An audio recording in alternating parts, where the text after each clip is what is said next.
बिस्मिल्लाहिर्रहमानिर्रहीम, अस्सलाम वालेकुम, अलविदा 2023 सुनो न्यूज़ की इस स्पेशल ट्रांसमिशन के साथ मैं हूं सादिया अफसाल। हर साल हम देखते हैं कि जो दिसंबर का वक्त है और ख़ास तौर से जो आखिरी तारीख होती है इस माह की, उसमें कुछ नए अहद हो रहे होते हैं। ख़ास तौर से अगर पिछला साल देखा जाए तो जहाँ पर ये एक रिफ्लेक्शन का वक्त होता है, वहीं पर हर साल का इख्तिताम जो है वो नई शुरुआत भी लेकर आता है। It is also a stepping stone into new beginnings. और इस ट्रांसमिशन के अंदर भी आज हम यही देखने की कोशिश करेंगे कि ये जो साल 2023 अब खत्म हुआ, जिसका आखिरी सूरज पाकिस्तान समेत कई ममालिक में दुनिया भर में गरूब हो चुका है, इस पूरे साल में क्या क्या अहम वाक़यात रहे, ना सिर्फ पाकिस्तान में बल्कि अगर हम आलमी उफ़क़ पर भी देखें तो जो एक सबसे ज़्यादा तकलीफ दे सबके लिए है। वैसे तो ये मामला बहुत ही दहाइयों से चलता आ रहा है, लेकिन ख़ास तौर से 7 अक्टूबर के बाद से अगर हम देखें तो जो इजराइल की तरफ से फ़लस्तीनी जो हमारे मासूम बहन भाई हैं उनकी नस्लकुशी का सिलसिला जो जारी है। नए साल का जब आप आगाज़ कर रहे हों, जहां अपने लिए, अपने घर वालों के लिए, अपने प्यारों के लिए बहुत सारी दुआएं मांग रहे हों, तो वहां अपने इन बहन भाइयों के लिए जरूर दुआ करें कि जिस तकलीफ और जिस कर्ब से वो लोग गुजर रहे हैं और बहुत अरसे से गुजर रहे हैं कि उनकी तकलीफ में कुछ कमी जो है वो मुमकिन हो सके और अल्लाह जो है उनके हालत पर रहम करे। जहां पर 20,000 से जायद हमारे मासूम फ़लस्तीनी बहन भाइयों की अभी तक शहादतें हो चुकी हैं, जहां पर हमने बहुत सारी आलमी ऑर्गेनाइजेशंस जो हैं, यूनाइटेड नेशंस जैसी तंजीम जो है वो भी नाकाम देखी है इस जंग को रोकने के लिए। दूसरी तरफ अगर हम आते हैं, अपने मुल्क के हालात की बात करते हैं, तो 2023 बहुत ही एक हैपनिंग ईयर रहा है पाकिस्तान के लिए भी, सियासी तौर पे भी। और अगर चैलेंजेस देखे जाएं तो वहाँ जो सिक्योरिटी सूरत हाल है उस पे भी बहुत बात की जा सकती है, क्योंकि जो सिक्योरिटी के लिहाज से जो ऑपरेशंस हुए हैं फौज की तरफ से, जो इंटेलिजेंस बेस्ड ऑपरेशंस हुए हैं वो भी काफ़ी रहे हैं। मईशत को लेके बहुत ज़्यादा चैलेंज पाकिस्तान ने देखा है। एक अच्छी चीज़ इकॉनमी को लेकर ज़रूर हुई थी और वो थी पाकिस्तान की स्टॉक एक्सचेंज, जो कि दुनिया की तीसरी बेहतरीन स्टॉक एक्सचेंज मार्केट के तौर पे उभरी। उसमें बहुत ज़्यादा इस दफ़ा तेज़ी देखी गई। तो ये बहुत सारे एस्पेक्ट्स हैं जिन पे आज बात करेंगे। सियासत में अगर देखें तो 2024 जो है वो एक उम्मीद ज़रूर ला रहा है कि इस साल में इंतखाबात का ऐलान हो चुका है। वो इंतखाबात जिसमें बहुत ही ज़्यादा कंट्रोवर्सी रही, वो इंतखाबात जिसके हवाले से बहुत स्पेकुलेशंस रही कि आया होंगे नहीं होंगे। 23 में भी हमने देखा कि पंजाब और KPK की जो सूबाई असम्बलियों की तहलील का मामला था, उसको लेकर एक तनाज़ा खड़ा हुआ। इस साल भी जुडिशरी जो है वो काफ़ी एक्टिव रही, क्योंकि हर सियासी केस जो है वो हमारी अदालतों में जा रहा होता है, हर मामला जो है वो अदालतों में जा रहा होता है, क्योंकि कहीं ना कहीं हम नाकाम हो जाते हैं, हमारे दीगर इदारे नाकाम हो जाते हैं, सियासतदान नाकाम हो जाते हैं अपने मामला जो हैं वो खुश असलूबी से अपने माबैन तय करने के। तो अगर इसमें भी देखा जाए तो एक वज़ीर आज़म की वापसी हुई इस साल और एक वज़ीर आज़म जो हैं वो पाबंद सलासिल हैं, और ये भी पाकिस्तान की सियासत में होता ही रहा है। अब इस बार जो इलेक्शंस होंगे 24 में, उसमें क्या नताइज आएंगे उस पर भी गो के तकरीबन तमाम ही पार्टीज के इस वक्त हमें कंसर्न्स नजर आ रहे हैं, क्वेश्चंस नजर आ रही हैं, तमाम लोग ही जो हैं वो सवाल उठा रहे हैं। बहुत सारी चीज़ें हैं। ये हमारी 2 घंटे की ट्रांसमिशन है और कोशिश करेंगे कि तमाम उन पहलुओं का जायजा ले सकें जो कि ख़ास तौर से इस साल में रही हैं। यही वो साल है जिसमें 9 मई जैसा सानहा भी हुआ है। पहले मैं चाहती हूँ कि मेहमानों का आपसे तारुफ करवा दें और फिर इसको डिस्कशन को हम यहीं से लेकर आगे चलेंगे। जनरल गुलाम मुस्तफ़ा साहब हमारे साथ मौजूद हैं, senior security and defence analyst हैं। शहबाज मियाँ साहब हमारे साथ मौजूद हैं, सीनियर सहाफ़ी और डायरेक्टर न्यूज़ भी हैं सुनो न्यूज़ के। थोड़ी देर में हमें राना मुबशिर साहब भी ज्वाइन करेंगे, डॉक्टर खाकान नजीब भी ज्वाइन करेंगे, और भी बहुत सारे लोग जो हैं वो हमारे साथ मौजूद होंगे। जैसे जैसे जो ज्वाइन करेगा मैं उनका तारुफ करवा दूंगी। डॉक्टर खाकान में मुझे बताया जा रहा है ज्वाइन कर चुके हैं, रिनाउंड एक्सपर्ट हैं ऑन इकोनॉमी, तो सबको खुशामदीद कहते हैं। अगर जनरल गुलाम मुस्तफ़ा साहब, अगर मैं आपसे आगाज़ करूं, आपके लिए इस पूरे साल में 2023 में क्या मेजर हाईलाइट क्या रही है आपकी? देखिए, 2-3 चीज ऐसी हैं जिस पे आमतौर पे हम बात करते नहीं हैं। सबसे मेरी जो कंसर्न है वो ये है कि पाकिस्तान में जो डिवाइड है, जो फैक्टर लाइंस थी, हमारी जो फॉल्ट लाइंस थी, वो बड़ी खुल के सामने आ भी गई हैं और वो थोड़ा वाइड भी होती जा रही हैं। जो एक नेशनहुड का एक तस्वर होना चाहिए था 75 साल के बाद, हम उस पे पूरा उतरते हुए नजर नहीं आ रहे। अब भी आप देखिए मुख्तलिफ वजूहात की बिना पर हम सुबाइयत, लिसानियत या कहीं मजहब का लिबादा ओढ़कर एक तकसीम ऐसी है जिसको पार्ट करने के लिए, इसको पूरा करने के लिए मुल्क को एक जितने 25 करोड़ आवाम को एक तरफ लेके जाने के लिए एक यकजहती होनी चाहिए थी, वो मुझे दिन ब दिन कमजोर होती हुई नजर आ रही है। मेरे लिए मेरे ख्याल है सबसे बड़ा चैलेंज हमारी लीडरशिप के लिए वो ये है कि किस तरीके से हम इन जितनी भी फॉल्ट लाइंस हैं इनको हम कम करें, खत्म करें और एक यकजहती की एक ऐसी मिसाल बने। अगर एक मुत्तहिद कौम बन जाए तो ये जो बाकी चैलेंजेस हैं उनसे निपटना इतना मुश्किल नहीं है हमारे लिए। इन अनासर की निशानदेही करना। इस साल आप जैसे कह रहे हैं कि आप कह रहे हैं कि सबसे ज्यादा जो कंसर्न होना चाहिए हमारे लिए वो डिवाइड है, और वो इस कदर बढ़ती चली जा रही है हर गुजरते दिन के साथ कि उस पर काबू पाना फिर मुश्किल हो जाएगा अगर इस चीज को अभी कंट्रोल नहीं किया गया। आगे चल के उस पर भी बात करते हैं, पहले बाकी मेहमानों से भी जरा पूछ लूं मैं। डॉक्टर खाकान नजीब साहब, इकोनॉमी के लिहाज से बड़ा चैलेंजिंग रहा। अगर हम देखें तो ये मुसलसल 7वां हफ्ता है कि महंगाई की शरह जो है वो 40% से बुलंद ही जा रही है। तो इस साल का इख्तिताम भी हम आवाम के लिए या महंगाई को खास तौर से लेके कुछ अच्छे पे नहीं कर रहे हैं। लेकिन हाँ, स्टॉक एक्सचेंज में तेजी आई, वहां पे हमने देखा कि वो भी तीसरी बेहतरीन मार्केट के तौर पे हमारे सामने आती है। तो यहाँ आपसे अगर मैं पूछूं पूरे ओवरऑल अगर किसी और पहलू पे बात करना चाहें या खास तौर से इकोनॉमी को लेकर बात करना चाहें, तो आपके लिए सबसे ज्यादा मुतासिर कौन या एक कंसर्निंग चीज क्या रही है पाकिस्तान में इस साल? Sadia, good, you are doing a programme so deep on the issues of Pakistan. बहुत ही खुशी हुई। देखिए, सबसे बड़ी बात यह है कि कौम को ये सोचना चाहिए ना कि एक आईसीयू का डॉक्टर है IMF, उसके पास 23वीं दफा गए हैं, जिंदगी की हर दिहाई में उसके पास जाते हैं। क्या ऐसी खराबियां हैं जो हम ठीक नहीं कर पा रहे कि हम बार बार इकोनॉमी को ICU में रखे हुए हैं? एक मडलिंग थ्रू सा एटमॉस्फेयर बन गया है हर चीज में पाकिस्तान में। ये एक सिर्फ इकोनॉमी में ही नहीं है, हम शायद मिनहासुल कौम ये हमने तय कर लिया कि वी आर मडलिंग थ्रू, और फ्रिजिलिटीज जो हैं वो चाहे जैसे अभी जनरल साहब ने कहा डिवाइडेड होने में, इकोनॉमी पे, सोशल सेक्टर पे वो बढ़ती चली जा रही हैं। और उसने जो हमारी यूथ का कॉन्फिडेंस है वो बढ़ाने की बजाय कम किया है in our ability to sort out our issues ourselves. मेरे लिए ये तो ट्रबलिंग था। और जो अच्छी बात है वो ये है कि हमने थोड़ा सा जब IMF के प्रोग्राम में गए तो थोड़ी सी इकोनॉमी को तकवीयत मिली। उस प्रोग्राम की वजह से कुछ एडमिनिस्ट्रेटिव काम हमने किए, जैसे smuggling, hoarding, de-dollarisation, Afghan transit trade, अफगानियों को वापस भेजना, तो थोड़ी सी एक रमक, थोड़ी सी बेहतरी दिखाई दी। थोड़ी वहां पे भी बेहतरी दिखाई दी। मैं शहबाज आपकी तरफ आती हूँ, पहले तो बताइएगा मैं सबसे, क्योंकि पहले तो ये जानने की कोशिश कर रही हूँ कि इस साल में आप अगर देखते हैं पाकिस्तान के हालात के हवाले से तो आपको क्या नजर आता है। एंड सेकेंडली, जिस तरह अभी बात भी हो रही थी कि हम अनफॉर्चुनेटली कि हर गुजरते दिन के साथ बहुत सारे ममालिक में, दीगर ममालिक में लोगों को बताने के लिए, खास तौर से अपनी नौजवान नस्ल को बताने के लिए बहुत सारी अच्छी चीजें होती हैं। हम जो हैं वो अच्छी चीजें शायद कम होती चली जा रही हैं और गलतियां और बुराइयां जो हैं, खामियां जो हैं वो बढ़ती चली जा रही हैं। इसकी क्या वजह है? जी बहुत शुक्रिया। बिल्कुल ये दुरुस्त कहा आपने, और ये बदकिस्मती है कि 2023 का साल भी जो है वो जो खुशियां और जो उम्मीदें थीं वो दम तोड़ती हुई इसमें दिखाई दी। और इसमें मैं समझता हूं कि सियासी तौर पे तकसीम जो है वो ज़्यादा वाज़े हुई। और जिस तरह जनरल साहब ने बात की कि बाहसीयत कौम जो सोचने का अमल है वो और कम हुआ, और मैं समझता हूँ उसमें जो बुनियादी वजह है इस दफ़ा कोई लसानी या मजहबी तफरीक नहीं है, वो सियासी तफरीक है। और वो इस हद तक चली गई, हमारे जो अहले सियासत हैं वो इस सतह पे ले गए कि हम जो है वो दो कौमें बन के दिखाई दे रही हैं, एक तरफ खड़ी है तो दूसरी तरफ खड़ी है।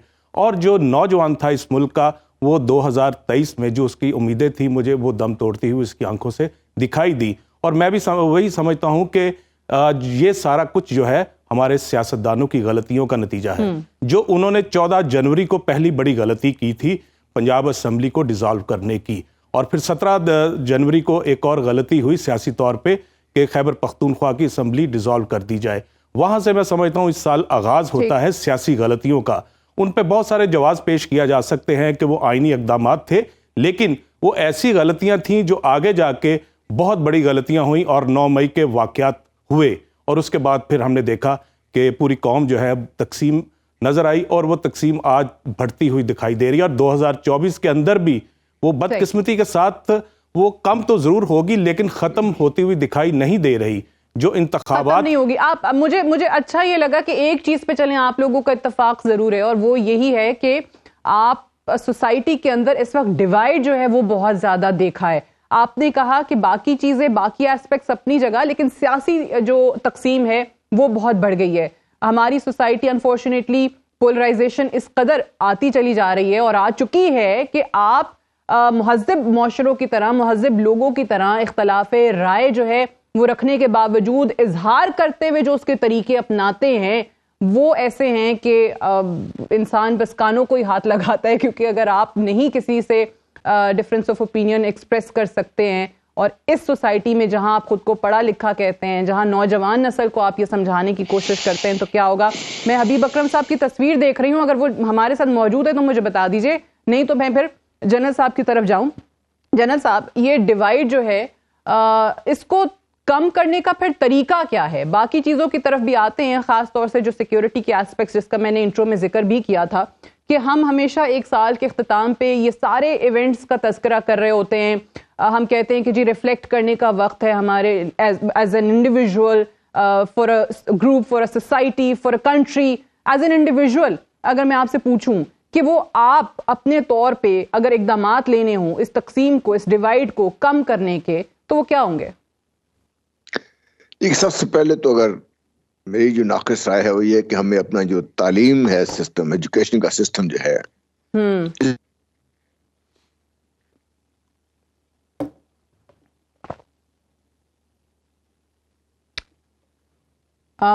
जनरल साहब की आवाज मुझ तक नहीं पहुंच रही है। मैं यही सवाल सब आपकी तरफ लेकर आती हूँ। मकसद दे सकें कि हम let's say first 10 years of education या 12 इयर्स चलें जनरल साहब इस बात हम अच्छे पाकिस्तानी प्रोड्यूस करेंगे, तो अच्छे पाकिस्तानी बाद में जाकर जी, तो अच्छे पाकिस्तानी जो है वो बाद में जाके अच्छे डॉक्टर्स बन सकते हैं, अच्छे पाकिस्तानी इंजीनियर्स बनेंगे, अच्छे पाकिस्तानी मौलवी बनेंगे। लेकिन पाकिस्तानी, बेहतर पाकिस्तानी, अच्छे पाकिस्तानी बनाना इस तालीम का एक मकसद होना चाहिए, जो मेरे नज़दीक वो नहीं है। मैं अपने बच्चों से भी देखता हूँ, उनके बच्चों को भी देखता हूँ, अपने इर्द गिर्द जो माहौल में देखता हूँ उसमें जो बदकिस्मती से जो सोच परवान चढ़ रही है वो बड़ी मुख्तलिफ है। एक बेहतर पाकिस्तानी के बजाय आप देखिए हमारे बच्चे पाकिस्तान को छोड़ने को तरजीह दे रहे हैं, पाकिस्तान से बाहर जाकर वो काम करना चाहते हैं।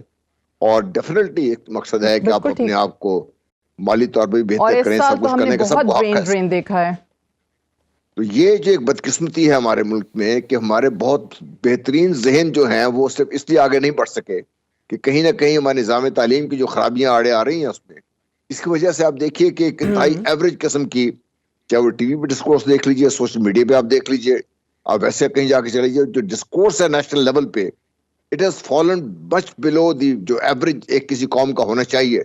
खास तौर पे हम तो अमीन है ना, हमें तो तालीम का तो हमारे लिए एक फरीजा है, हमारे फर्ज है, हमारे ऊपर अपने आप को तरबियत का एक फर्ज है हमारे ऊपर हैसियत मुसलमान। हम उस जो लेवल एक एक्सपेक्टेड है उससे कहीं नीचे जाते जा रहे हैं, इसको भी रेस्ट करने की जरूरत है। और हमारे जो माहिरीन है मिलकर बैठ के उनको जितना भी हमारा सिस्टम है सबको एक दफा गौर करें, हम दोबारा मिलकर बैठ के, बजाय से कि हम हर साल नई किताबें छापते जाएं, हमें मिलकर बैठ के जो निज़ाम है पूरा, जो निसाब है उसका, उस सब को हमें देखना पड़ेगा कि हम वो एटीएम मशीनें तैयार कर रहे हैं या जो वर्क तैयार कर रहे हैं मगरब में जाके हमने देखा है बड़े अटेम्प्ट्स हुए हैं निसाब को लेकर के यकसा निसाब हो, उसमें क्या तब्दीलियां हैं, किताबों की चेंजेस, हमने ये कुछ चीजें छोटी मोटी हर हुकूमती सतह पर देखी हैं, लेकिन आप सही कह रहे हैं कि तालीम बुनियादी चीज। Exactly, I agree. आपने जैसे कहा तालीम सबसे ज्यादा जरूरी है, वो तो रसूल पाक सल्लल्लाहु अलैहि वसल्लम का खुद का फरमान, उनकी हदीस है ना कि तालीम हासिल करो चाहे तुम्हें चीन ही क्यों ना जाना पड़े।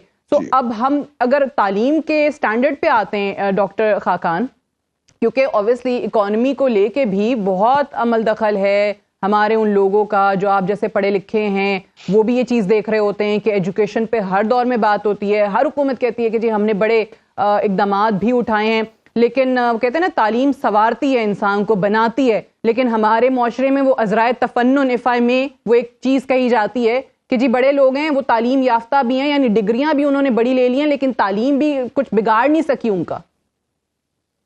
तालीम, तरबियत, तहकीक, ये 3 चीजें हैं जो हमने इंस्टिल करनी है, plus good value system in the people जो कि आने वाले हैं। बट असल बात तो यह है कि अगर हम ये कर भी लेते हैं और हमारा चूंकि प्राइमरी और सेकेंडरी लेवल की क्वालिटी, अभी मैं सुन रहा था अगले दिन के एक इम्तहान हुआ, उसमें मेरा ख्याल है 1,70,000 टीचर्स ने अप्लाई किया, 46,000 वैकेंसीज थी और उसमें से सिर्फ 1,200 लोगों ने ग्रेजुएट थे, वो इम्तहान पास किया कि वो सिंध में क्वालिफाई कर सकें। अगर ये लेवल है, सो एक तो ये है, I worry about the children जो बाहर हैं, जो कि 2-2.5 करोड़ के लगभग हैं, पर Sadia I also worry about the children जो इस वक्त तालीम हासिल कर रहे हैं कि हमारा प्राइमरी और सेकेंडरी का गवर्नमेंट सेक्टर में भी और लो फी पेइंग जो प्राइवेट सेक्टर है उसमें भी जो हाल है वो बहुत बुरा है।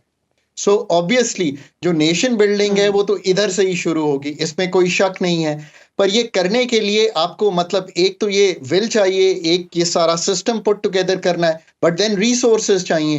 रिसोर्सेज जब तक हम देने को तैयार नहीं होंगे, और रिसोर्सेज अगर आप बोरोड मनी पे पाकिस्तान को चला रहे होंगे, याद रखिए कि पाकिस्तान का बजट इतना ज्यादा तकलीफ में है कि आप 1700 अरब रुपया बोरो करेंगे तो आप सिर्फ इस काबिल होंगे कि आप अपना मार्कअप पूरा दे सकें।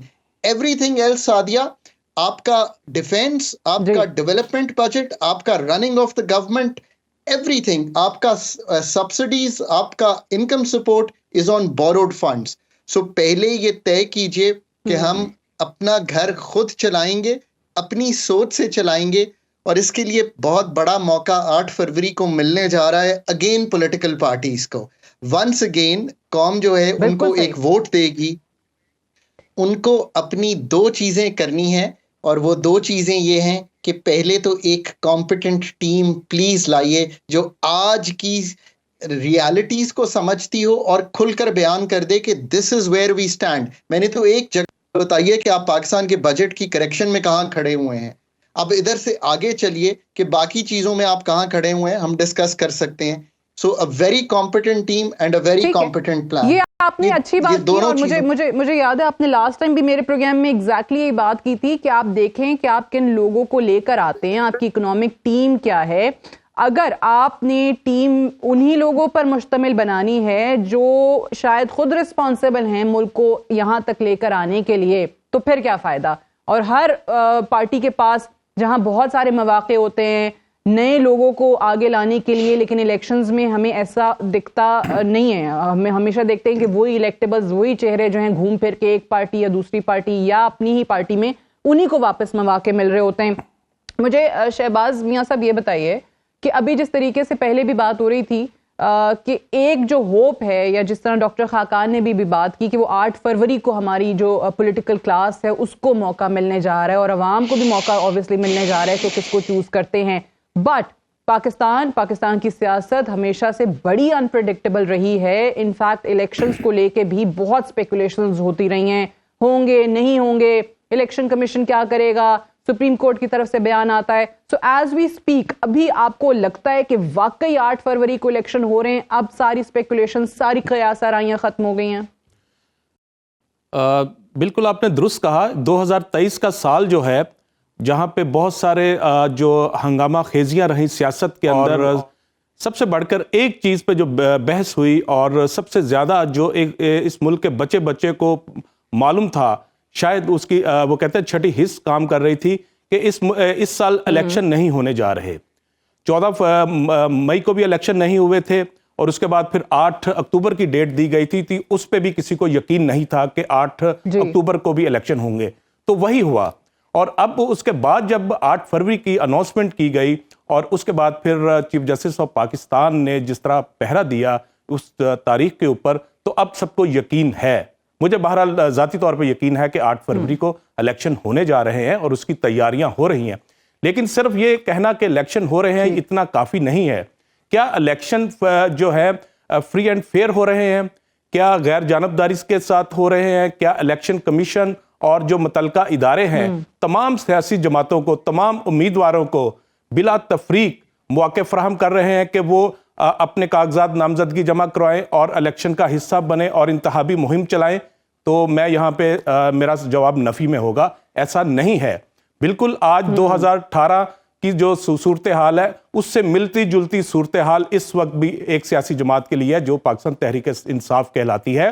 तो ये भी देखना होगा कि इस इलेक्शन की क्रेडिबिलिटी अगर बनानी है, अगर हम ये चाहते हैं कि वोट के जरिए चेंज आए और आम आदमी, पाकिस्तान का आम शहरी जिसकी उम्र 18 साल हो चुकी है और वो वोट की ताकत से इस मुल्क की तकदीर बदलने का ख्वाब रखता है और ये यकीन रखता है कि मैं अपना वोट दूंगा और वो कास्ट होगा जिसको मैं चाहूंगा अपना नुमाइंदा इलेक्ट करूंगा और वो मेरे मुस्तकबिल का फैसला करेगा, तो उसके लिए फिर हमें वो माहौल फराहम करना होगा कि ये तमाम सियासी जमातों को, तमाम उम्मीदवारों को वो माहौल जो है वो बराबरी का मिले। हाँ। वरना फिर अगर 2024 के एंड पे भी हम इसी तरह का कोई प्रोग्राम कर रहे होंगे बदकिस्मती के साथ, खुदा ना खास्ता वो ना हो, लोगों का जमहूरियत पे, इलेक्शन पे यकीन उठ जाए। हर साल के इख्तिताम पे हम जो हैं वो अच्छी चीजें शायद कम गिन रहे होते हैं, लेकिन हमारे पास एक बड़ी लंबी फहरिस्त होती है जिसमें हम कह रहे होते हैं ये भी नहीं होना चाहिए था, ये भी नहीं होना चाहिए था, और देख रहे होते हैं कि हुआ क्यों है। बहरहाल आपने कहा पीटीआई, दिलचस्प बात तो ये है कि अब तो नून लीग भी कहने लग गई है कि भाई लाडला कुछ और ही है। हम तो ये लाडले का जो लफ्ज़ है ना, ये बड़ा सुना है इस साल। अब वो लाडला तब्दील हुआ है नहीं हुआ, इस पर भी बड़ी बहस होती रही है इस पूरे साल में। एक वजीर आजम जो है वो वापस आ जाते हैं, एक वजीर आजम जो है वो जेल चले जाते हैं। राना मुबशर साहब, ये 2023 पाकिस्तानी सियासत को अगर देखें, उतार चढ़ाव को देखें, तो आप किस तरीके से देखते हैं? आपके लिए क्या मेजर हाईलाइट रहा इस पूरे साल का? मैंने लाडला फिल्म देखी नहीं है, लेकिन लाडला फिल्म के यहाँ पे जो देखते रहे पिछले पूरे साल वो जरूर देखी है मैंने। लेकिन उसमें सभी लाडले बन जाते हैं, दिल करता है लाडला बन जाता है वो। खैर anyway, लाडला बनना हर कोई चाहता है, लेकिन जब कोई दूसरा बन जाता है ना तो फिर सबको बहुत बुरा लगता है। You're absolutely right, आप बिल्कुल ठीक कह रही हो सादिया, इसी तरह ही है। मैं थोड़ा सा गलत उसको एक्सप्रेस कर गया, लेकिन बात ठीक है।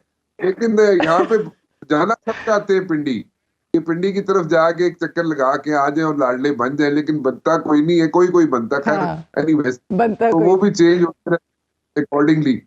But it was like hectic. I would say hectic and different in a way this year, which we have like passed. बहुत activities थी, and especially you were all over. आप तो बताइए, you were like traveling around, और आपने वहाँ पे भी देखा, यहाँ पे भी देखा। You were in United Nations, and you were like national politics को भी आप देखती रही हो. So it's a happening place, Pakistan especially. And it's a day-to-day politics, और day-to-day politics चलती है यहाँ पे। और as you know, पता है, you have like spent like so many years in journalism, यहाँ पे किसी चीज को predict नहीं किया जा सकता। In 48 hours कुछ ना कुछ चेंज हो जाता है। एक किया जाता है जनाब कि ये चीज स्टैटिक होएगी, this political thing is going to happen in like after like so many weeks.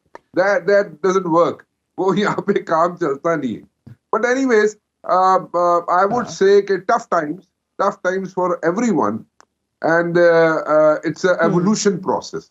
ये पूरा साल जो था उसको मैं ये इस तरह मेंशन कर सकता हूँ कि evolution process है। अब let's see if it works. If it works, so it's like it's going to be a big thing. But we're keeping our fingers crossed on this one कि it should work, especially जो देखे SIFC अगर देखा जाए, उसको पढ़ा जाए, तो अगर वो इन ट्रू स्पिरिट यहाँ पे इम्प्लीमेंट हो गया तो Sadia, I think that sky is going to be the limit. But उसके दरमियान उसको श्योर होने तक और उसके जनाब यहाँ पे इम्प्लीमेंट होने तक इन ट्रू स्पिरिट, क्योंकि there are so many MOUs that those have been signed, but at the very same time agreement कब होंगे वो हमने देखने हैं, ठीक है। और एग्रीमेंट्स अगर हो जाते हैं तो that means the things have matured, और अगर वो मैच्योर हो जाती है तो then what I am saying is sky is going to be the limit. वो वाकई sky is going to be the limit for Pakistan. It's a tough time, चलिए अल्लाह करे वाकई ऐसा हो। बिल्कुल, एग्जैक्टली। बिल्कुल। अब वो अल्लाह करे, अल्लाह करे। हाँ, हम आप लोगों से बात कर रहे हैं ना, क्योंकि ऑब्वियसली आप तो एनालिस्ट है ना, आप लोग प्रिडिक्शंस तो नहीं करेंगे। हमारे एस्ट्रोलॉजर जो है ना, वो आजकल और ख़ास तौर से आज के दिन आपको हर जगह पे नजर आएंगे और बड़े अच्छे हैं। मैं उनके वो बात नहीं कर रही, कल हमने भी एक सेगमेंट उनके साथ किया था। लेकिन इस वक्त हम एक साल का इख्तिताम पे जो अच्छी चीज़ें हुई, जो बुरी चीज़ें हुई, उस पर एनालिसिस जो है वो आपके सामने रख रहे हैं। मैं एक ब्रेक ले लूँ, यहाँ से वापस आएंगे, हमारी ट्रांसमिशन का सिलसिला जारी रहेगा। Stay tuned.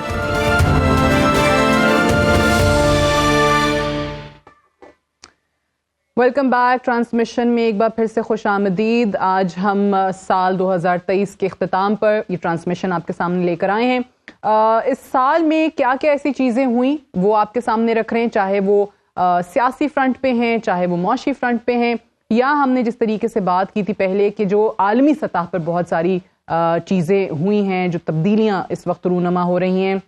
अभी नए साल में हम दाखिल हो रहे हैं, तो सबसे पहले तो हमारे जो एनालिस्ट्स हैं वो इस चीज़ पर ज़रूर मुत्तफिक हैं कि जो डिवाइड आ चुकी है सोसाइटी में, इसको कम करने के लिए सबको कुछ ना कुछ करना चाहिए, क्योंकि ये बहुत बड़ा चैलेंज बनता चला जा रहा है। साथ ही साथ अगर हम देखें मईशत के हवाले से, तो भी बहुत सारी ऐसी चीज़ें हैं जो कि इस निगरान हुकूमत की तरफ से इस साल में ली गई हैं। जो फ़ौज की तरफ से भी बहुत सारे इनिशिएटिव्स लिए गए हैं। लेकिन अब अगले साल इंतखाबात के बाद जो मुंतखब हुकूमत आती है, उस पर बड़ा डिपेंड करता है कि वो किस तरीके से अपनी इकोनॉमिक पॉलिसीज़ बनाती है, अपनी इकोनॉमिक टीम्स जो हैं वो क्या रखती हैं। जैसे अभी डॉक्टर खाकान ने बड़ा अच्छा पॉइंट रेस किया था कि आप सोच समझ के टीम्स बनाएं। अगर उन्हीं लोगों ने वापस आना है जो कि शायद जिम्मेदार हैं मुल्क को यहाँ तक या मुल्क की मईशत को यहाँ तक लाने के, तो फिर फ़ायदा नहीं है।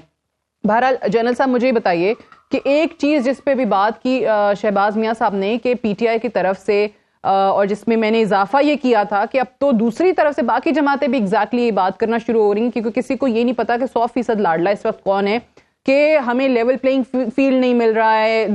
कहीं ना कहीं निगरान हुकूमत या इलेक्शन कमीशन किसी दूसरी जमात को फैसिलिटेट कर रहा है। अभी कल ही हमने देखा है कि दर्जनों के हिसाब से PTI के कैंडिडेट्स के जो कागजात नामजदगी हैं वो मुस्तरद हुए हैं। ऑब्वियसली चांस है उनके पास इंतखाबी ट्राइब्यूनल में जाने का, और वो जाएंगे भी। लेकिन आपको लगता है कि ये नया साल जिसमें हम दाखिल हो रहे हैं, उसमें ये इल्ज़ामात और ये कि लाडला कौन है और कौन सगा है, कौन सौतेला है, ये बहस खत्म हो सकेगी? जी नहीं, अनफॉर्चुनेटली, क्योंकि अगर आप देखें तो पॉलिटिकल फिलॉसफीज एट वर्क नहीं है आपके यहाँ। इट्स ओनली कि भाई मैं किसी से पावर में आ जाऊं और एक मैनिफेस्टो आके आवाम के सामने पेश कर देते हैं। आवाम का और जो हमारे जो साजों का जो आपस में ताल्लुक सिर्फ इतना ही है, इससे आगे हमारे जो पॉलिसी साज हैं, जो हमारी जो पोलिटिकल लीड है, वो पहुंच जाती है वहां पर, तो फिर उनके जो सारी प्रायोरिटीज डिफरेंट होती हैं, काम डिफरेंट करते हैं। इसलिए ये मुझे नहीं समझ आती कि कैसे निकलेंगे, क्योंकि हमारी सारी साजी जो है वो इलेक्शन टू इलेक्शन है, और विद इन द गवर्नमेंट जब अगर आप हैं, गवर्नमेंट को बचाने के लिए पॉलिटिकल एक्सपीडियंसी जो है वो हमेशा आपके सामने आती रही है। चाहे वो पॉलिटिकल आपकी जो इकोनॉमी के लिए आप देख लीजिए, जो अहम फैसले करने वाले थे, प्राइवेटाइजेशन करने वाली थी, अगर जुबैर उमर साहब बड़े वाज़ेह कह रहे थे कि जब हमने कोशिश की, लेकिन उसके जो वज़ीर खजाना थे इसाक डार साहब, उन्होंने बिल्कुल उसको आगे नहीं दिया। इसका नुकसान तर होते चले गए हमारे लिए। तो पॉलिटिकल एक्सपीडियंसी, आगे सोचने की जो है ना, जो हमारी जो इसका जो सीन पर है हमारी जो कैलेरी, उनमें वक्त नहीं है इसमें। Unfortunately, may be I am wrong, I hope wrong, कि यही वो लोग हैं जिन्होंने मुल्क लेके आगे चलना है, लेकिन they have to grow with the time. और जो उनका जो होराइजन है या उनकी जो विजन है, वो बहुत लिमिटेड सोच के साथ वो आगे बढ़ के आते हैं इस चीज में। तो ये इल्जाम साजी तो आपके साथ चलती रहेगी। नंबर 2, जो बहुत बड़ा नुकसान हम, लेकिन एक चीज और भी बताइए कि अभी जिस तरीके से अभी बात भी हो रही थी कि ये इस मुल्क में और सियासत में हमेशा से हमने इतनी ज्यादा गैर यकीनी देखी है, हमेशा से सिचुएशन इतनी अनप्रेडिक्टेबल रही है कि कभी कुछ हो जाए, कुछ कहा नहीं जा सकता। अभी भी इलेक्शंस को लेके गो कि आप सभी को यकीन होगा कि 8 फरवरी को हो रहे हैं, लेकिन मौलाना फजल रहमान की जमात को अगर आप देखें तो वो मौसम की बात भी करते हैं, फिर सिक्योरिटी की बात भी करते हैं। वो कहते हैं मेरा कोई एक कारकुन भी शहीद हुआ तो फिर जिम्मेदार चीफ इलेक्शन कमिश्नर होंगे और चीफ जस्टिस पाकिस्तान होंगे। तो आप डिफेंस एनालिस्ट हैं, इस पर जरा बताइए, सिक्योरिटी की सूरत हाल को देखते हुए आपको लगता है कि वाकई हालात इस नहज तक आ गए कि इलेक्शन का इल्तवा नजर आ सकता है? देखिए, जो पिछले दिनों अभी फॉर्मेशन कमांडर कॉन्फ्रेंस हुई है और वो काफी बहस मुबाहिसे के बाद जो उसका एलामिया सामने आया, उसमें एक बड़ी बात से थी कि पाकिस्तान के अफवाज जो हैं वो इलेक्शन कमीशन की हर तरीके की मदद करेंगे, और उन्होंने अपने आप को कमिट कर दिया। इसके दो बड़ी वाज़ेह चीजें, एक तो ये कि जो इलेक्शन का प्रोसेस है इटसेल्फ दिन ये उससे पहले जो जरूरत पड़ेगी उसका लिए, लेकिन इससे भी अहम पहलू ये है कि फौज पाकिस्तान ये समझ रही है कि वो जो लॉ एंड ऑर्डर सिचुएशन है, ये टेररिज्म जो है उसको इतना कंट्रोल कर सकती हैं कि इलेक्शन हमारे हो जाएं।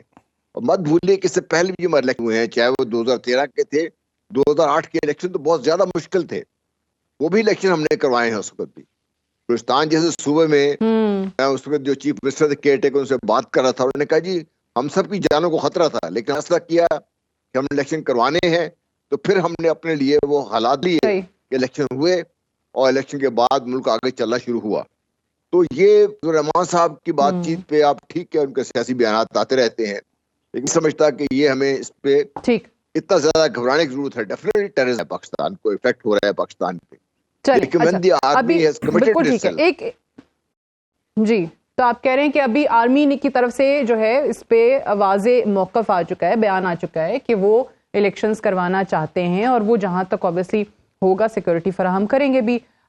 मुझे शहबाज मियाँ साहब ये बताइए, अभी मेरे सामने ना कुछ टिकर्स चल रहे हैं, बड़े इंटरेस्टिंग टिकर्स चल रहे हैं। एक तो ठीक है, हुकूमती सतह पे हमने ये फैसला किया और बड़ा अच्छी चीज़ ये थी कि आपने कहा कि फ़लस्तीनी अवाम की खातिर, अपने उन मासूम बहन भाइयों की खातिर हम जो है अपनी न्यू ईयर सेलिब्रेशंस हुकूमती सतह पर नहीं करने जा रहे।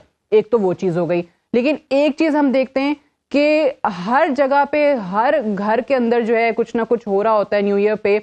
अब आपने कहा, टिकर जो मैं बता रही थी कि जी डॉल्फिन फोर्स जो है उन लोगों को पकड़ेगी जो हवाई फायरिंग करेंगे, जगह जगह सेफ सिटी अथॉरिटीज़ जो हैं वो इस चीज़ को यकीनी बनाएंगी कि वन व्हीलिंग ना हो रही हो, हुल्लड़बाजी ना हो रही हो, उसको रोका जाए। अब वो बेचारे जो बाइक्स पे आ जाते हैं रात को 12 बजे और वो अपने बाजे वगैरह लेके और शोर शराबा कर रहे होते हैं, अब उनको रोक के या उनको गिरफ्तार करके क्या हो जाएगा? अब राना मुबश्शिर साहब तो अपने घर में पार्टी कर लेंगे, उनको बेचारों का क्या कसूर है? बिल्कुल मैम, आपने दुरुस्त कहा। हुकूमती सतह पे तो अगर पहले भी देखें तो न्यू ईयर के लिए कोई बड़े तकरीबात नहीं होती थी पाकिस्तान के अंदर, कोई ऐसी सरकारी तकरीबात नहीं होती थी, निजी तौर पे ही होती थी, इनफरादी तौर पे ही लोग अपने घरों में अपने दोस्तों के साथ, अपने अहले खाना के साथ गपशप करते थे। और फिर कुछ जो यंगस्टर हैं वो सड़कों पे भी निकलते हैं, लाहौर की और चाहे कराची, इस्लामाबाद और बड़े शहरों की, और कुछ आतिशबाजी का भी जो है बंदोबस्त किया जाता था। तो इस मर्तबा वो उस लेवल पे तो नहीं है आतिशबाजी, और क्योंकि गवर्नमेंट ने पाबंदी आयद की है, लेकिन निजी तौर पे, इनफरादी तौर पे लोग इकट्ठे हो रहे हैं, वो तो हो रही होती हैं, बिल्कुल हो रहे हैं, और वो रोका भी नहीं जा सकता।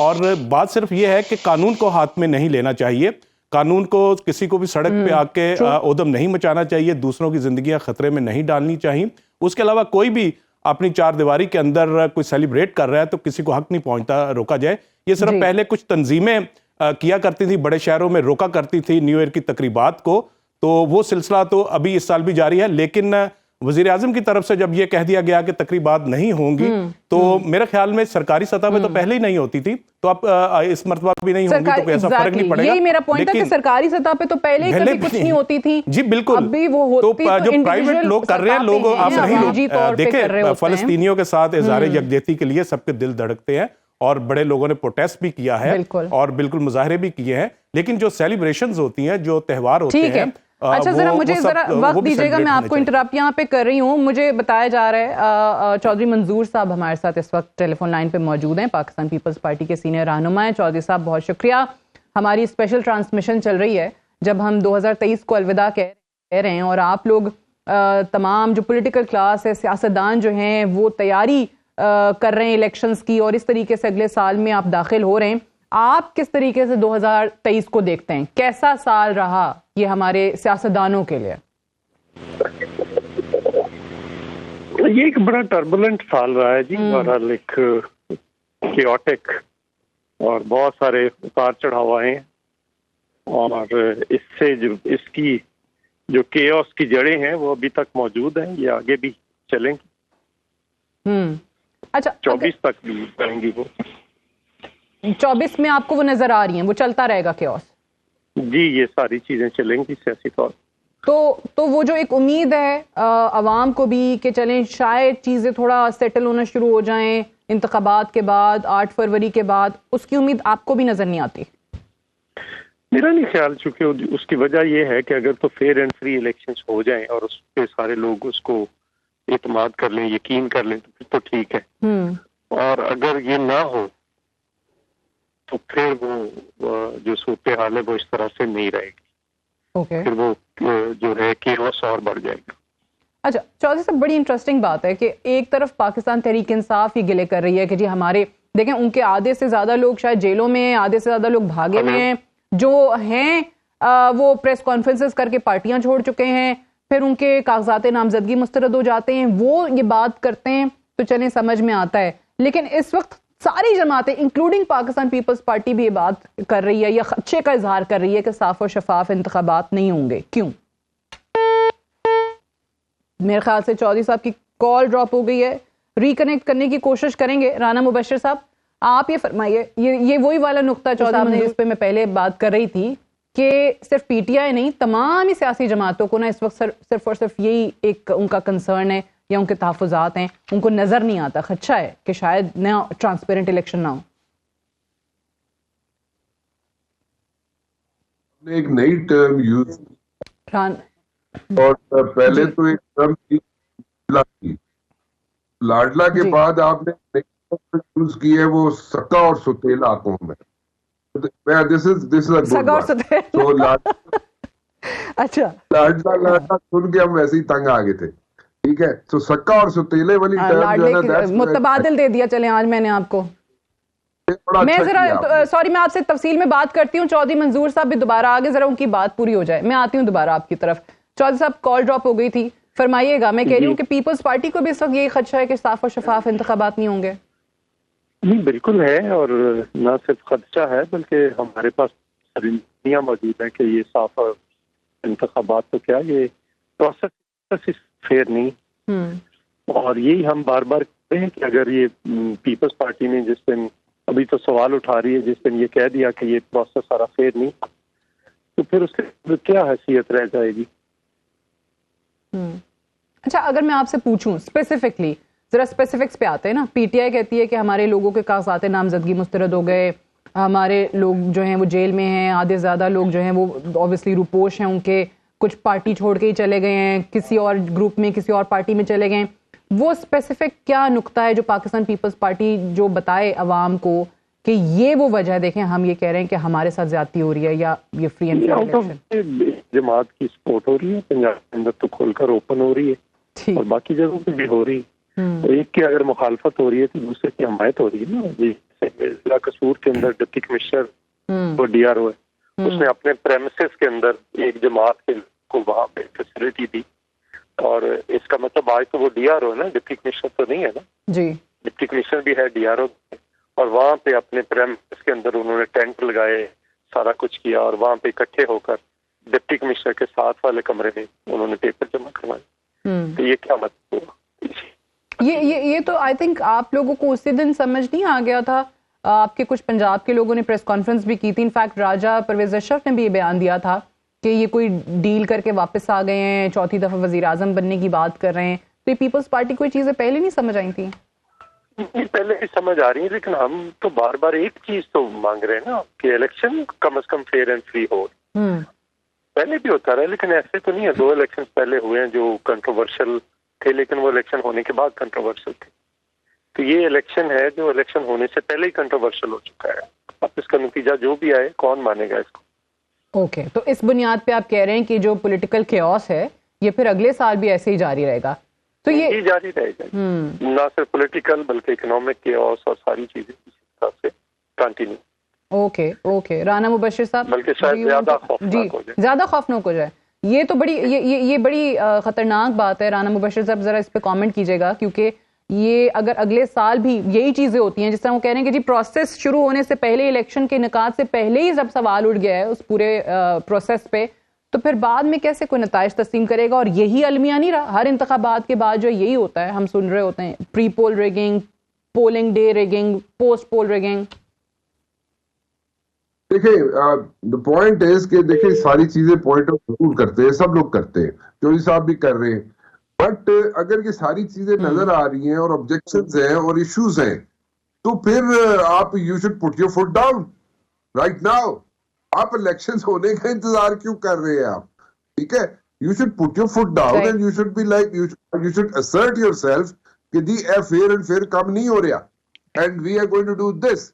You should make a decision right now either ways. ठीक है, सो अगर आप ऑब्जेक्शन भी रेज करते रहे, फिर आप इलेक्शंस की तरफ भी जाएं, फिर उसके बाद फिर अनसर्टेनिटी हो, फिर आप इश्यूज रेज करें और कहें जनाब के इलेक्शन सही नहीं किए कराए गए, लेकिन वो जो लेकिन है ना, उस लेकिन के चक्कर में आप जाके फिर भी असेंबलीज में बैठ जाए। अच्छा, लेकिन तो इट डजंट इसमें एक और बात बताइए। आप सही कह रहे हैं कि they should put there foot down now, फिर इस पे बात करें, अभी से करें, इलेक्शन होने का इंतजार ना करें।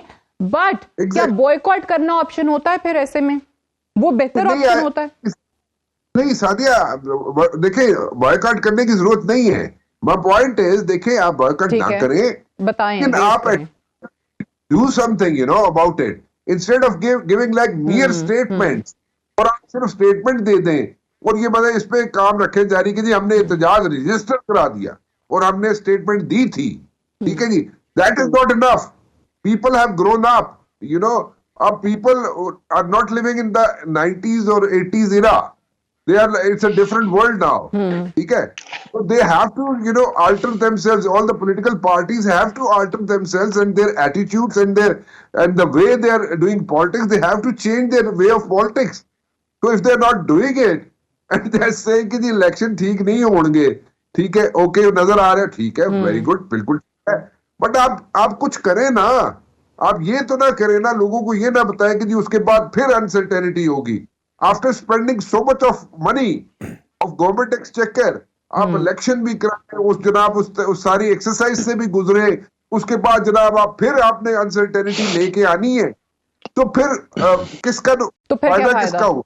और उन्होंने तो कहा कि पॉलिटिकल केओस तो छोड़े, इकोनॉमिक केओस जो है वो भी मजीद खौफनाक हो जाएगा। तो ये बात आपकी दुरुस्त है कि फिर आप पहले उस पर बात कर लें, फिर ये पूरी ये पॉइंट है।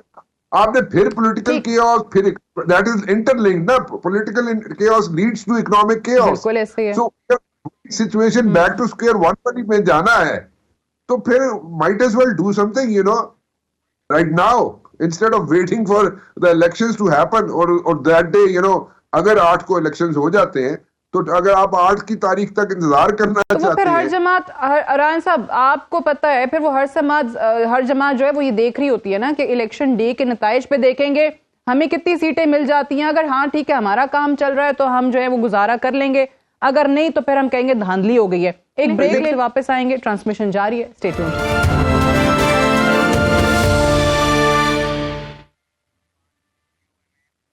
Welcome back. ट्रांसमिशन में एक बार फिर से खुशामदीद। 31 दिसंबर 2023 आज की तारीख और इस साल की हमारी ये आखिरी ट्रांसमिशन, जिसमें हम बात कर रहे हैं इस पूरे साल के अहम इवेंट्स पे। और 2024 में जब आप दाखिल हो रहे होते हैं, किसी भी इनफैक्ट कैलेंडर ईयर के अख्ताम पे हम ये बात करते हैं कि नए साल में दाखिल होते वक्त आपके पास एक नई पॉजिटिविटी होती है, आप एक नई उम्मीद के साथ, एक होप के साथ एंटर कर रहे होते हैं।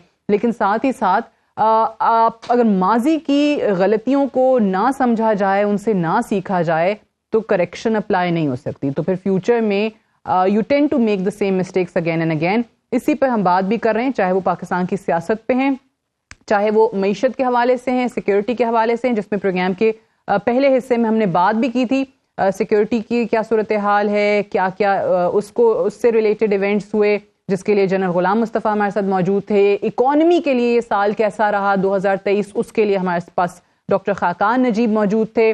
शहबाज मियाँ साहब और राना मुबशर साहब कंटिन्यू कर रहे हैं हमारे साथ इस सेगमेंट में भी। और हमारे नए मेहमान भी हमें ज्वाइन कर चुके हैं, हाफिज एहसान अहमद साहब जो कि सीनियर एक्सपर्ट ऑन लॉ हैं, और नज़ीर लगारी साहब सीनियर सहाफ़ी हैं, तज्ज़िया निगार हैं। आप दोनों को भी ट्रांसमिशन में खुशामदीद कहते हैं। अगर मैं हाफिज एहसान अहमद साहब आपकी तरफ आऊँ, क्योंकि अगर हम 2023 को देखें तो अदालतों के लिहाज से, जुडिशरी के लिहाज से भी एक बड़ा एक हैपनिंग ईयर कहना चाहिए इसको। बड़ा एक्टिव जुडिशरी हमें जो है वो एक नज़र आई है इसमें। एक साबिक वज़ीर आज़म आते हैं, उनके केसेस जो हैं वो आहिस्ता आहिस्ता ख़त्म होते हैं, एक और जो वजीर आज़म हैं उन पर केसेस बन जाते हैं, उनको सज़ा हो जाती है, उनकी नाअहली हो जाती है, फिर इसमें नैब तरमीम का मामला हो, इलेक्शंस का मामला हो, बेतहाशा चीज़ें जो हैं वो अदालत में गईं और ख़ास तौर से इस पाकिस्तान की सुप्रीम कोर्ट को एक नए चीफ जस्टिस जो हैं काजी फ़ाइज़ ईसा साहब के रूप में मिले। ज़रा उस पर पहले तो कमेंट कीजिएगा कि अदालतों के लिहाज से, जुडिशरी के लिहाज से, इंसाफ के लिहाज से ये साल कैसा था? बिस्मिल्लाहिर्रहमानिर्रहीम। सादिया, आपका बहुत शुक्रिया कि आपने मौका दिया। और आज सबसे पहले तो ये है कि आपके जितने भी नाजरीन हैं उन्हें बहुत बहुत नया साल मुबारक हो। आज हम साल के आखिरी दिन के अंदर हैं और अल्लाह करे पाकिस्तान के ऊपर जो अगला साल 2024 का है उसके अंदर बरकतें आएँ, रहमतें आएँ और हमारे जितने भी ये इश्यूज़ हैं जिसमें हमारे इकनॉमिक इश्यूज़ हैं, पॉलिटिकल इश्यूज़ हैं, इस मुल्क के अंदर हंगर के इश्यूज़ हैं, सोशल जस्टिस के इश्यूज़ हैं, इनके अंदर बेहतरी आए और एक ऐसा मुल्क जिसके मुल्क दुनिया का 33वां बड़ा मुल्क है, दुनिया का 5वां बड़ा आबादी के लिहाज से मुल्क है, 7,96,000 मुरब्बा किलोमीटर इसकी आबादी है, दुनिया का वाहिद इस्लामिक न्यूक्लियर पावर कंट्री है, दुनिया की बेस्ट टेक्नोलॉजी मिसाइल इसके पास है, दुनिया का बेहतरीन जो जियोग्राफिकल एरिया इसके पास है कि आपके पास सेंट्रल एशिया है, फिर मिडल ईस्ट है, फिर आपके पास जो ईस्ट साइड पे है, फिर आप ईरान वाली साइड पे आप चले जाएं, फिर इसके समंदर देख लें, पहाड़ देख लें, एग्रीकल्चर पोटेंशियल देख लें, दुनिया की बड़ी बड़ी जो क्रॉप्स हैं वो पाकिस्तान के अंदर टॉप की होती हैं। और फिर हम बात कर रहे हैं बहुत सारे इश्यूज़ के अंदर कि पाकिस्तान क्यों पीछे है और उसमें जो बुनियादी एक फैक्टर है जिसने पाकिस्तान को पीछे रखा हुआ है वो इस मुल्क का अदालती निज़ाम, इस मुल्क का इंसाफ का निज़ाम, इस मुल्क का गवर्नेंस का निज़ाम है जो दिन ब दिन जो है हर साल जो है उसके अंदर जो बेहतरी आनी चाहिए वो बेहतरी नहीं है बल्कि डिटेरिएशन की तरफ जाता है। और आपने ये देखा कि पाकिस्तान का जो परसेप्शन है वो भी दिन ब दिन जो है वो इंसाफ के मामले के अंदर, गवर्नेंस के मामले के अंदर, सोशल सेक्टर्स के अंदर जो है वो नीचे जा रहा है। अब उसके अंदर जो इम्पोर्टेंट इंस्टीट्यूशन पाकिस्तान का है, जो एक फादर ऑफ द इंस्टीट्यूशन है, वो आपकी पाकिस्तान की सुप्रीम कोर्ट है। कॉन्स्टिट्यूशन के अंदर इसे पाकिस्तान की सबसे बड़ी अदालत कहा जाता है और इसका काम ये है कि इस मुल्क के अंदर जितने भी अदालती मामलात उसके पास जाएं उसके अंदर जल्द इंसाफ करे, मेरिट पे इंसाफ करे, कानून के मुताबिक इंसाफ करे। बट अनफॉर्चुनेटली ये है कि पाकिस्तान के अंदर चूँकि हमारे कॉन्स्टिट्यूशनल कन्वेंशंस वीक हैं, हमारी पॉलिटिकल पार्टीज जो हैं वो हर पॉलिटिकल क्वेश्चंस को सुप्रीम कोर्ट ऑफ पाकिस्तान के अंदर या हाई कोर्ट्स में लेके जाती हैं और वहाँ के ऊपर भी ऑलरेडी जो अपॉइंटमेंट का एक प्रोसेस है उसके ऊपर भी बहुत बड़ा क्वेश्चन मार्क है और लाइकिंग, डिसलाइकिंग, बेंच कॉम्पोजिशन, ये सारी चीजें ऐसी हैं कि जिससे पाकिस्तान के सुप्रीम कोर्ट जो है उसके अंदर अगर वो एक साइड पे जा भी रही हो तो उसके अंदर जो कंट्रोवर्सी है वो क्रिएट की जाती है और उस कंट्रोवर्सी का तरीकाकार ये है कि अगर इंसाफ मेरी फेवर के अंदर आए तो सुप्रीम कोर्ट भी अच्छी है, रूल ऑफ लॉ भी अच्छी है, कॉन्स्टिट्यूशन की सुप्रीमेसी भी है, और अगर इंसाफ मेरे खिलाफ या मेरे खिलाफ फैसला आए तो सुप्रीम कोर्ट भी अच्छी नहीं है, सुप्रीमेसी ऑफ द कॉन्स्टिट्यूशन भी नहीं है और जजेस की फिक्सेशन की बेंचेस भी ठीक नहीं और चीफ जस्टिस ऑफ पाकिस्तान भी ठीक नहीं। अब अगर आप कहेंगे 2023, मैं नहीं कहूँगा, हमारे मुल्क के अंदर जो कंट्रोवर्सी चलती रही है कॉन्स्टिट्यूशनल जो है वो 2022 से चलती रही और 2023 के अंदर आके भी उसी की कंटिन्यूटी है।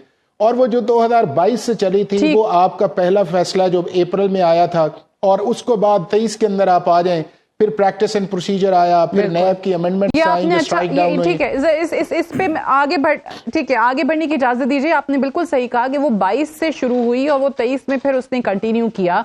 अब यही चीज नजीर लगारी साहब, ये बात बिल्कुल इनकी सही है कि अदालतों पे और फैसलों पे सवाल उठते आए हैं because Insaf is a very relative term.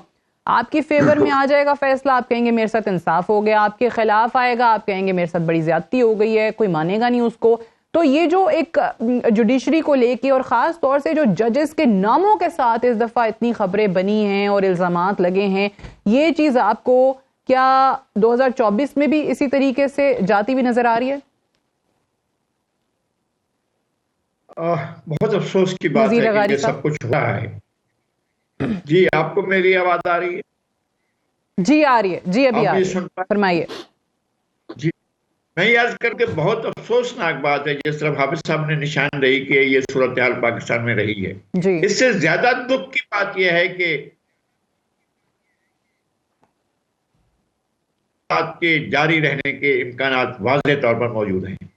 हमें देखें, अदालतें जो होती हैं वो हमारा आखिरी पनाहगाह होती हैं। मैंने ये बात सुप्रीम कोर्ट के कोर्ट नंबर में कही थी और इंतहाई काबिल एहतराम चीफ जस्टिस के हुजूर ये गुजारिश की थी कि जनाब ये आखिरी पनाहगाह है, इसके अलावा और कोई इमारत नहीं है जहां कोई जाके। तो यहाँ पर हमें विजिबली ये नजर आए कि आइन ने जितनी गारंटीज की हैं वो सब नजर आनी चाहिए। अब भी ये सवाल होता है, क्या सुप्रीम कोर्ट में ड्यू प्रोसेस ऑफ लॉ के तहत होते हैं फैसले? ये सवाल है। क्या आईनी मंशा को पेश नजर रखा जाता है या आईनी मंशा जो है वो काबिल एहतराम जज साहिबान की जाती मंशा बन जाती है? क्या ऐसा नहीं हुआ है कि जो आइन में नहीं लिखा हुआ है उसको आइन में लिखा हुआ मान लिया गया, जिसकी आइन ने न तो कोई इशारातन किनायतन जिस तरफ नहीं बात की है उसको न सिर्फ किया गया बल्कि उसके बरक्स किया गया, बल्कि जो चीज थी ही नहीं वैसा किया गया। मैं आता हूं एक बात की तरफ। जो जज साहबान ने इख्तिलाफी नोट लिखा था और उन्होंने कहा था, ये सुप्रीम कोर्ट का एक फैसला था कि जनाब सुप्रीम कोर्ट नया आइन नहीं बना सकती है, और जिस फैसले पर बात हो रही थी उसमें एक नया आइन बनाया गया था।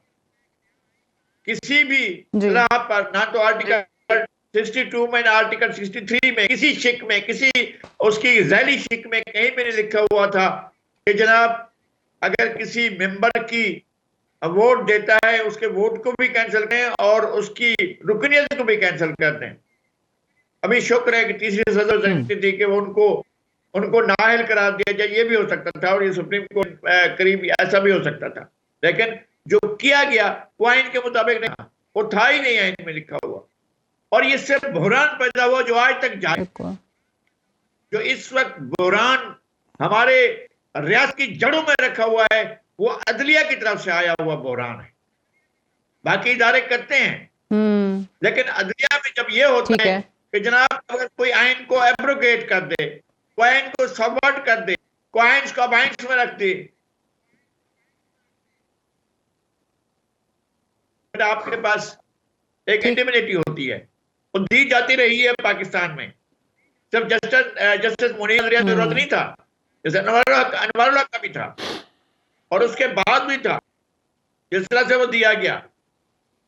हम इसके बासमा जिलानी केस में अगर सुरखरू होते हैं तो सिर्फ इसलिए है कि चीफ मार्शल एडमिनिस्ट्रेटर और याहिया खान जो हट जाता है तो उसके बाद हमें जस्टिस हमूद रहमान की तरफ से और जस्टिस याकूब खान की तरफ से इंसाफ मिलता है और असफर जिलानी को बताया जाता है कि जनाब ये खाइन था, गासिब था जिसने इख्तियार कब्जा किया था। उसके बाद या उससे पहले कभी किसी ने कहा है कि जिसने मुल्क में मार्शल लगाया वो गासिब था, वो खाइन था और उसने खत की थी? बल्कि इन्होंने तो ये कहा कि जनाब आगे बढ़कर कहा जनरल जाल साहब आप जाएं और आइन में तरमीम करें, जो तरमीम आपका दिल करे वो करें। यही जैसे इरशाद खान का कोर्ट था और यही चौधरी इफ्तिखार चौधरी थे। इफ्तिखार चौधरी ने कहा था सही है, तो आप कहते हैं कि बहुत सारी चीजों, ठीक है कि बहुत सारी चीजें जो गलत हुई हैं मुल्क में उसकी जिम्मेदारी आप कहते हैं बाकी लोगों को छोड़ें, अदलिया पे ज्यादा पड़ती है। ठीक है, और वो हो भी रही है और अनफॉर्चुनेटली आपने कहा कि ये कंटिन्यू आपको 2024 में भी करती हुई नजर आ रही है चीज। बिल्कुल सही है, मैं आगे बढ़ती हूँ। अभी एक चीज मैं इस पे, ठीक है, इस पे जरा ये भी बात करते हैं कि कुछ अच्छा भी अदालतों को लेके इंसाफ के मामले में हुआ है या नहीं हुआ। अभी नए चीफ जस्टिस आए हैं और उनसे ऑब्वियसली बड़े लोगों को तवक्कुआत थी और हैं भी। जिस दिन उनका हलफ था, फॉर मी पर्सनली, मैं जरूर इसको मेंशन करना चाहूंगी, the most stunning visual for me was when he invited his wife to the stage. She stood by his side while he took oath. क्योंकि ये खवातीन है नहीं मेरे पैनल में, तो मैं जरा खवातीन की भी तर्जुमानी कर लूं। जो 52% हमारी खवातीन हैं, निस्फ आबादी से ज्यादा खवातीन पे मुश्तमिल है और उनको हर जगह पर मौके मिलने चाहिए, बराबरी के मौके मिलने चाहिए। और मुझे बड़ी खुशी होती है इस किस्म के विजुअल्स देख के भी, क्योंकि ये हुआ नहीं है पाकिस्तान में, पाकिस्तान की तारीख में। जरा इस पे भी बात कीजिए शहबाज मियाँ कि ये जो तमाम चीज़ें हम ख़वातीन के हवाले से देखते हैं, जुडिशरी पे ही अगेन मैं आ रही हूँ, बहुत सारे ऐसे मामलात हैं हम कहते हैं कि जनाब फौरी इंसाफ जो है वो नहीं मिल पाता है, साला साल केसेस लटके रहते हैं। जो सियासी लोग हैं, जो चीदा नाम है, उनके केसेस तो फौरी तौर पे टेकअप हो जाते हैं। ये भी इस साल हमने देखा है। मुझे याद है अभी रिसेंटली एक अच्छी चीज़ है कि फैसला आया, जो सारा इनाम जिसका कत्ल हुआ और उसके जो हस्बैंड हैं उसको सजाए मौत की सजा जो है वो सुनाई गई। फिर इससे पहले नूर मुकद्दम वाला जाफर वाला मामला भी हमने देखा था। लेकिन अनफॉर्चुनेटली ऐसे फैसले आ जाने के बाद, सजाएं मिल जाने के बाद भी लोगों को यकीन नहीं होता कि ये वाकई इस पर अमल दरामद हो जाएगा। लोगों को लगता है जी पैसा लगेगा, कनेक्शन लगेगा और ये लोग बाहर निकल जाएंगे, इनकी जमानतें हो जाएंगी। क्योंकि ऐसा होता रहा है, लोगों ने देखा है कि जो शाहजेब का केस लोगों ने देखा है कराची के अंदर हुआ कि ताकतवर पैसे वाले लोग जो हैं इस सिस्टम को ब्रीच करते हुए निकल जाते हैं। वक्ती तौर पे जरूर वो हवालात में, जेल में बंद नजर आते हैं और अदालतें जो हैं वो काफी टफ टाइम उन्हें देती हैं, लेकिन एक वक्त के बाद फिर पाकिस्तानी जो कवानीन है उनका सहारा लेते हुए जो है उस फैमिली को अप्रोच कर लिया जाता है या डरा धमका दिया जाता है या जो भी जिस तरह भी, तो वो फिर जो है वो कंप्रोमाइज की तरफ चले जाते हैं। यहाँ पे स्टेट की जिम्मेदारी होती है कि स्टेट जो है किसी का इंसान का कत्ल होता है तो उसके बाद फिर वो स्टेट की जिम्मेदारी है कि वो खड़ी हो, कंप्रोमाइजेस नहीं चलेंगे। तो जहां तक आपने मौजूदा चीफ जस्टिस ऑफ पाकिस्तान की बात की, बिल्कुल खवातीन के हकूक की बात हो, इसके साथ साथ साथ ही आपको याद होगा कि जड़ावाला में जो मसीही बरादरी के साथ एक वाकया पेश आया नारवा सलूक का, वहां पे भी चीफ जस्टिस ऑफ पाकिस्तान और उनकी अहलिया वहां पे दादरसी के लिए पहुंचे। ये विजुअल्स भी हमने देखे जो पूरी दुनिया में सराहे गए कि हम अपनी अकलीतों के साथ खड़े हैं और पाकिस्तान का कानून के साथ खड़ा है। लगारी साहब ने बड़ी जज्बाती बातें की, बिल्कुल 100% दुरुस्त बातें की। बिल्कुल पाकिस्तान की अदलिया की तारीख ही यही है, ये 2022 का मामला नहीं है। ये जब से 58(2)B का खात्मा होता है और उसके बाद 18वीं तरमीम मंजूर होती है तो फिर हम देखते हैं कि 3 वज़राए आज़म को सजाएं दी जाती हैं और 2 हुकूमतें जो हैं वो सुप्रीम कोर्ट से फारिग होती हैं। और हमने ये भी देखा कि ख्वाहिश थी कि कोड नंबर 1 के अंदर वजीर आज़म मौजूद हो, वजीर आज़म काम करे, सूबाई जो वफाकी कबीना है वो अपनी जिम्मेदारियां अदा करें या रोजाना कोड नंबर 1 की पेशियां भुगते। तो ये हमने 2010 के बाद से अब तक देखते रहे हैं कि किस तरह जुडिशल एक्टिविज्म होता रहा है और हुकूमतों को चलने नहीं दिया जाता रहा, क्योंकि जो रास्ता था हुकूमतें खत्म करने का 58(2)B का वो जो 18वीं तरमीम ने खत्म कर दिया। उसके बाद फिर कंधों पे सवार हुई ये अदलिया के। तो ये देखना है कि अब जो मौजूदा चीफ जस्टिस ऑफ पाकिस्तान है जिनका बहुत ज्यादा लंबा टेनोर नहीं है, तो वो किस तरह आगे जो लोगों की उम्मीदें बंधी हैं उनके साथ उनको आगे लेके चलते हैं। और इसके साथ साथ जो हाई कोर्ट के जजेस साहिबान जो बनते हैं, क्या उसका जो तरीकाकार है उससे क्या हम मुतफिक हैं? क्या जो बड़े बड़े लॉयर्स हैं, जब जो जस्टिस साहिबान हैं या सियासतदान हैं, उनके रिलेटिव दामाद, बेटे, भांजे, भतीजे, क्या वो जजेस नहीं बनते? ठीक, क्या कभी ये किसी ने पूछा है कि इंसानी हकूक और औरतों के खिलाफ पेश होने वाले वकला को कभी जज नहीं बनाया जाएगा? हो ही रही है, जो कि इस साल बहुत जेर बहस रहा। 2024 में भी आपने पहले चौधरी मंजूर साहब की बात सुनी थी और उस पर कॉमेंट भी किया था राना साहब। उसी तरीके से लगता ऐसे है कि सियासतदानों की तरफ से अदलिया पर भी यही सवाल उठेंगे जैसे अभी भी उठाए जा रहे हैं। आपको याद होगा अभी पिछले दिनों शहबाज शरीफ साहब ने जो पेशावर हाई कोर्ट का फैसला आया था उस पर बात की थी, सिर्फ फैसले पे नहीं की थी, जज का नाम लेके बात की थी। सो ये चीज आपको लग रहा है कि 24 में भी हमें कुछ खासी तब्दील होती नजर नहीं आ रही? अब बिल्कुल ठीक कह रही है सादिया, सब पैनल वाले ठीक कह रहे हैं, क्योंकि यहाँ पे कोई चेंजेस आपको नजर नहीं आएंगी ठीक होते हुए और ये क्रिटिसिज्म इसी तरह जारी रहेगा। और वो सिंपल सा एक सेइंग था ना, जब बात हो रही है यहाँ पे जस्टिस की, justice delayed is justice denied. So वो वहां पे जब डिले किया जाता है जस्टिस एक पर्टिकुलर सेगमेंट ऑफ सोसाइटी के लिए, और वहां पे दादा अगर कोई केस करता है तो पोते को जाके रिलीफ मिलता है, या जो those people who have deep pockets उनको आप अल्टीमेटली रिलीफ मिल जाता है। तो it's like you no it's all over. ये फिर everyone starts talking about this thing कि whosoever has got like bucks they'll get the justice, simple period। तो वो उसको खत्म नहीं किया जा सकता। देखिए वेस्ट में जो है ना, वेस्ट में सिंपल सी एक बात होती है कि you can engage best of the best lawyers, the expensive lawyers, right. अब वो एक्सपेंसिव लॉयर्स तो यहाँ पे आप एंगेज यहाँ पे भी कर सकते हैं, ठीक है, बट देन अगेन वहां पे जरा ये है कि आप अपने जो भी लॉयर होता है, चाहे नॉर्मल भी लॉयर हो, वो कन्विंस कर सकता है या कर लेता है जजेस को, चाहे वो फैमिली कोर्ट के जजेस ही क्यों ना हो, छोटी कोर्ट ही क्यों ना हो, उनको भी कर लेता है। What to talk about the high level, वो कर लेता है। एंड दोज जजेस like they make like decisions, they come up with decisions which are like you know which they think कि वो ठीक है। बट ओवर हियर थोड़ा सा यहाँ पे एक डिफरेंट प्रिसेप्शन बना हुआ है, जिस प्रिसेप्शन को अनफॉर्चुनेटली यहाँ पे खत्म नहीं किया जा सक रहा, और it's very unfortunate and I see that happening more also. So nothing is going to change. It's like, you know, it's something we have to live with, I would say. So उसको perception कैसे change होगा, चीजें कैसे ठीक होंगी, उसका simple सा तरीका है कि जुडिशियल रिफॉर्म्स आपको लाने पड़ेंगे. जुडिशियल रिफॉर्म्स अगर आप नहीं लेके आएंगे तो इसी तरह चलता रहेगा सिलसिला. पुलिस रिफॉर्म्स लेके आए, जुडिशियल रिफॉर्म्स लेके आए, लोकल गवर्नमेंट्स को यहाँ पे एंगेज करें. ये जो पॉलिटिशियंस अपर हाउस और लोअर हाउस में बैठे हुए हैं, just tell them to do their stuff. पता है कि वो कानून बनाएं और उनको इम्प्लीमेंट कराएं, वो ये काम करें, इंस्टेड कि वो जनाब जाके थाने कचहरी की जनाब सियासत करते रहन. तो वो सारे लोग जो है वो तो उधर ही फोकस करेंगे ना. वो हर बंदा सेनेटर बनने के चक्कर में होगा, हर बंदा एमएनए बनने के चक्कर में होगा कि मेरे को 4 पैसे है नहीं, या मेरी जायदाद जड़ी है और डबल ट्रिपल हो गई है, तो वेच के तो मैं सेनेटर बन जावा या एमएनए बन जावा, इलेक्शन लड़ लवा, तो दैट्स को everything is going to be hunky dory. वो अब वो उस चीज से बाहर निकलना पड़ेगा, तो वो नहीं हो रहा.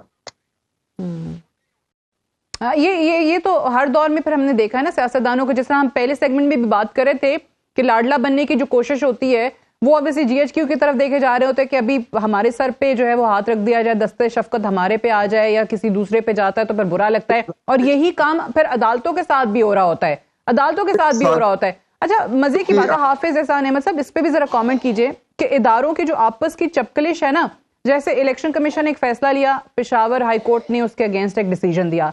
पेशावर हाईकोर्ट का फैसला इलेक्शन कमीशन ने कहा हम चैलेंज करेंगे. फिर बैरिस्टर गौहर ने, जो चेयरमैन है पीटीआई के, उन्होंने कहा कि हम जो है वो इस फैसले के खिलाफ अब सुप्रीम कोर्ट जाएंगे. जिस तरीके से इलेक्शन कमीशन हमारे साथ कर रहा है, उन्होंने कहा जी हमारे तो 380 लोगों के कागजात नामजदगी में मुस्तरद हो गए. सो यही चीजें सुनते रहे अवाम, हम भी अपने शोज में यही चीजें बताते रहे. कितना अनफॉर्चुनेट है कि हम नहीं बताते तालीम पे क्या हो रहा है, हम नहीं बताते कि आपके जो हेल्थ सेक्टर है उसमें क्या हो रहा है, हम नहीं बताते कि आपने किस तरीके से बाकी चीजें सही करनी है, आपके मुल्क के और मसाइल क्या हैं. यही चीजें जो है वो हाईलाइट होती हैं, यही चीजें जो है वो मीडिया भी दिखाता है, यही चीजें सोशल मीडिया पे भी चल रही होती हैं. और नौजवान नस्ल जो है इन्हीं चीजों को देखते देखते कुछ कंस्ट्रक्टिव उसके पास करने को नहीं है और तबाह होती जा रही है. देखिए सादिया, 2 चीज़ें बड़ी इंपॉर्टेंट है. एक इंपॉर्टेंट इस मुल्क के अंदर ये है कि हम जिस दौर के अंदर रह रहे हैं वो है 2023 का, लेकिन हमारा जो सारा निज़ाम या जो हमारा माइंड सेट है वो है अभी भी कॉलोनियल टाइम का. मिजाज भी हमारा वही है और हमारा लॉ भी वही है. अगर हमारा इस सारे पूरे सिस्टम को देखा जाए तो 4 एरियाज इस सारे सिस्टम के हैं. एक आपका है क्रिमिनल जस्टिस सिस्टम, एक आपका है सिविल जस्टिस सिस्टम, तीसरा आपका है गवर्नेंस सिस्टम, और चौथा है आपका इंस्टीट्यूशनल मैकेनिज्म, जिससे ये पूरा मुल्क जो है वो खड़ा होता है और आगे चलता है. अगर आप क्रिमिनल जस्टिस सिस्टम को देख लें तो हमारे मुल्क का जो पाकिस्तान पीनल कोड है वो 1860 का है और उसका जो प्रोसीजरल सिस्टम है वो 1898 का है.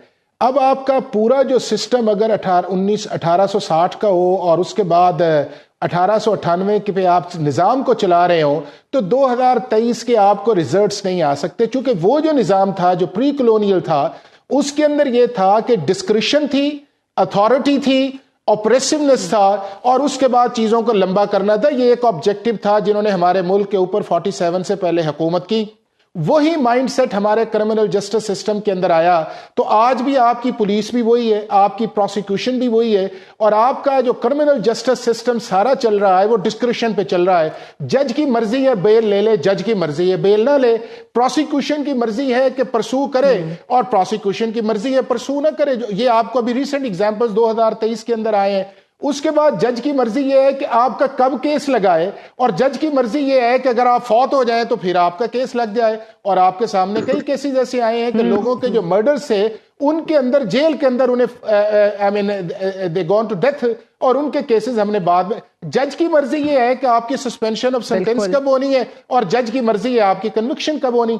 अब ये जो चीज थी इसको बदल देना चाहिए था 1947 के अंदर, चूंकि 1940 की जो हमने रेजोल्यूशन लाई थी और कायदे आजम की जो स्ट्रगल थी वो एक नए पाकिस्तान के लिए थी और पाकिस्तान का ऐसा निजाम जिससे हम इस कॉलोनियल सिस्टम से निकल के एक नए सिस्टम की तरफ जाएं और वो सिस्टम ऐसा हो जिसके अंदर रूल ऑफ लॉ. अब दूसरा आपका है सिविल जस्टिस सिस्टम, जो आपका दीवानी केस है, और जिसके अंदर ये कहा जाता है कि इस मुल्क के अंदर जो है दीवानी सिस्टम जो है वो बंदे को दीवाना कर देता है, क्योंकि आपका वो सिस्टम जो सारा था, जो सारा चल ही रहा है प्रोसीजर के ऊपर, जो 1908 का निज़ाम है, कि जिसके अंदर अगर आप देखें कि आज भी सर्विस का निज़ाम वो है कि अगर आप 6 माह किसी अदालत के अंदर ना जाएं तो आप पे कोई कंपल्शन नहीं की जा सकती, चूंकि आपका प्रोसेस लेंथी है।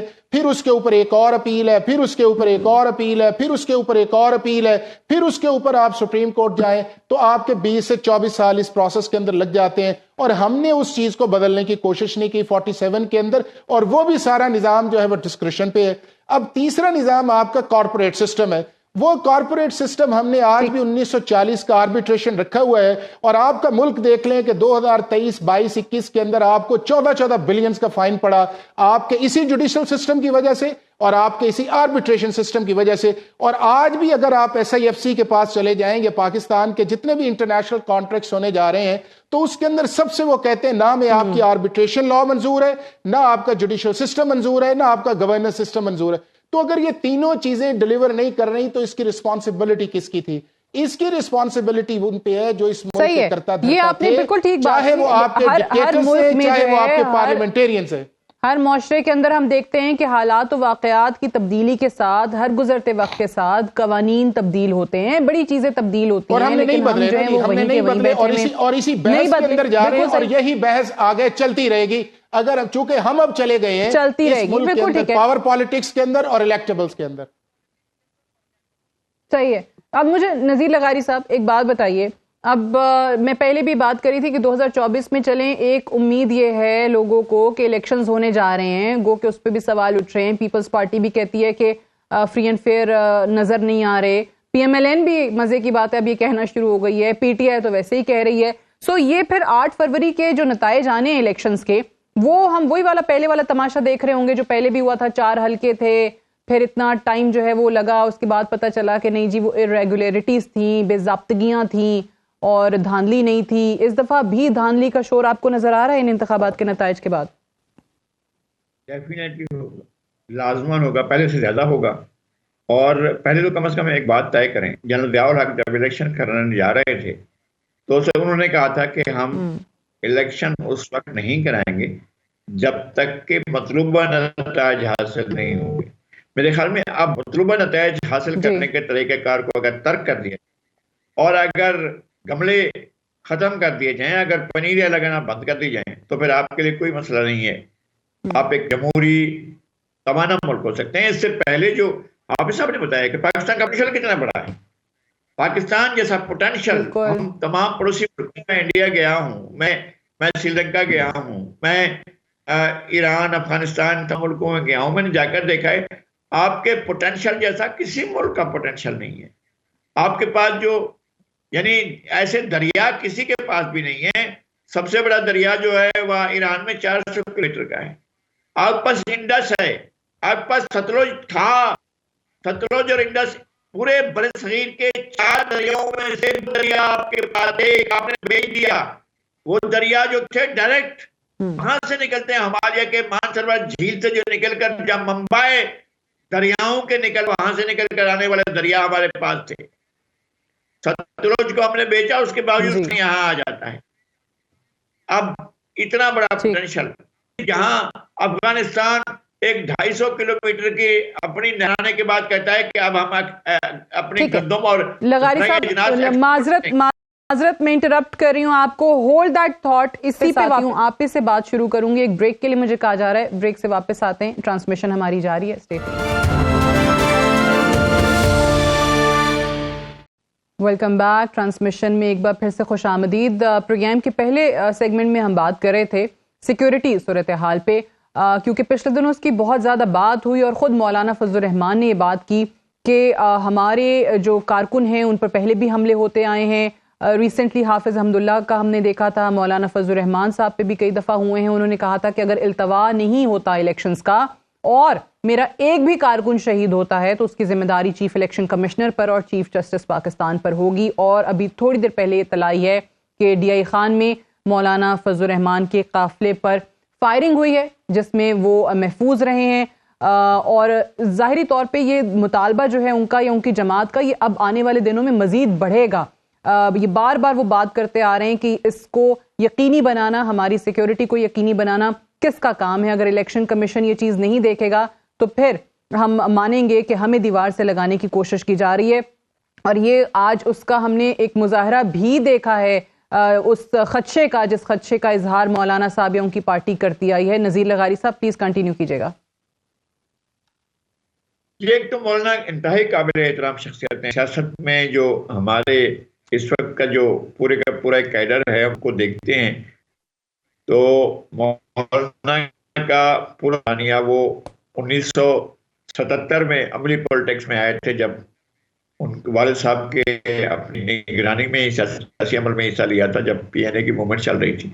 उसके बाद MRD का हिस्सा रहे हैं और बहुत ही एक प्रिंसिपल के साथ खड़े होने वाले, जिस चीज को मौलाना बहुत काबिल ताकत फराहम की जाना चाहिए। लेकिन अगर इसके यकीनन खदशात है, यकीनन खतरात हैं, इनको ख़त्म किया जाना चाहिए, खतरात नहीं होने चाहिए। और अगर इलेक्शन का इल्तवा होता है तो फिर आपको इलेक्शन तलाश करने पड़ेंगे। शायद आगे बाकी में अब मुस्तकबिल में आपको इलेक्शन मिले न मिले, कहीं रास्ते में मुलाकात हो जाएगी तो हम उसकी खैरियत पूछेंगे कि इलेक्शन किस हाल में है।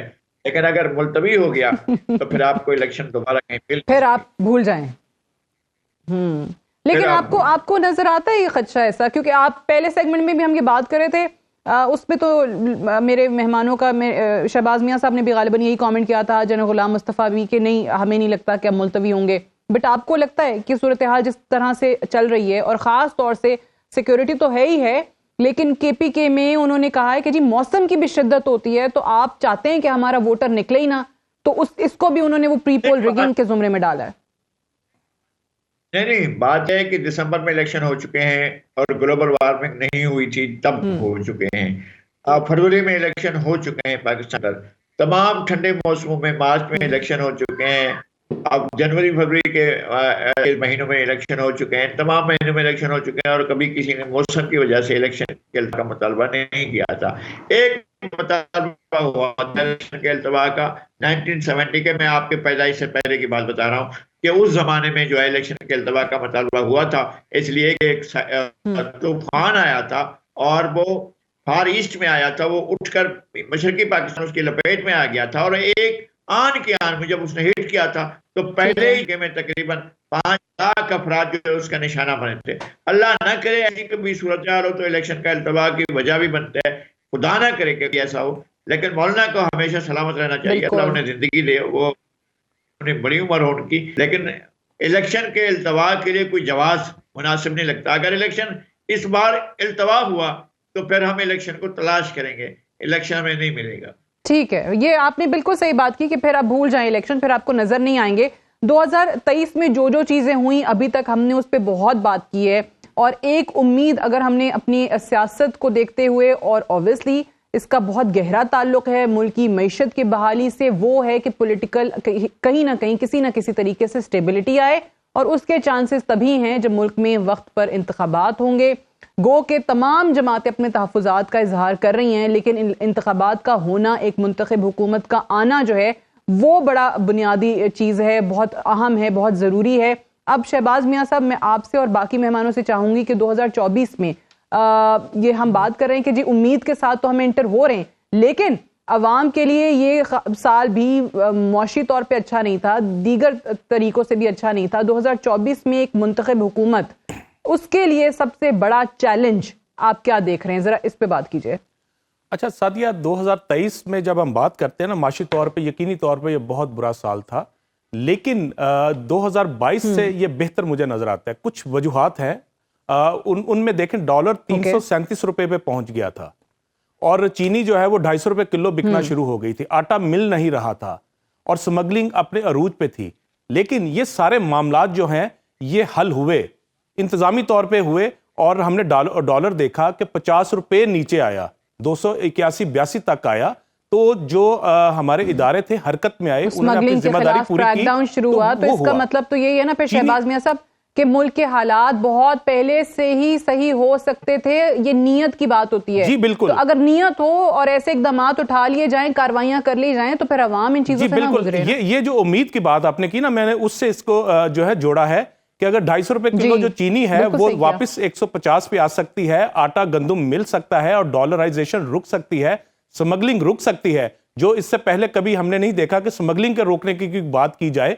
लेकिन वो भी अगर खैबर पख्तूनख्वा और बलोचिस्तान और हमारे जो कोस्टल एरिया वहां रुकी है बड़ी हद तक, तो मैं समझता हूँ ये उम्मीद है कि ये एक अब ये सब जगह पे ये तासुर जा चुका है और यकीन कामिल है सबको कि अगर हमने पाकिस्तान की मईशत ठीक ना की तो हालात जो है किसी के कंट्रोल में भी नहीं रहेंगे। और 2024 में देखता हूं कि जो सियासी तौर पे ये जो एक कहा जा रहा है कि ट्रांसफर पावर ऑफ ट्रांसफर सिर्फ होने जा रही है और मुस्लिम लीग नवाज को हुकूमत दी जा रही है, और उसके बाद फिर मैं समझता हूं कि ये तासर खत्म होना चाहिए और सिर्फ 8 फरवरी पे फोकस होना चाहिए कि जो जीतेगा उसको हुकूमत मिलेगी। अब फिर वही बात होगी कि फिर क्या सब जमातों को वो मौके मिल रहे हैं या नहीं मिल रहे, लेकिन जो भी हुकूमत बने और उसकी जिम्मेदारियां फिर बड़ी जो है वो जबरदस्त किस्म की होंगी और वो डिलीवर करना पड़ेगा। और इसके साथ साथ जो लोगों की उम्मीद है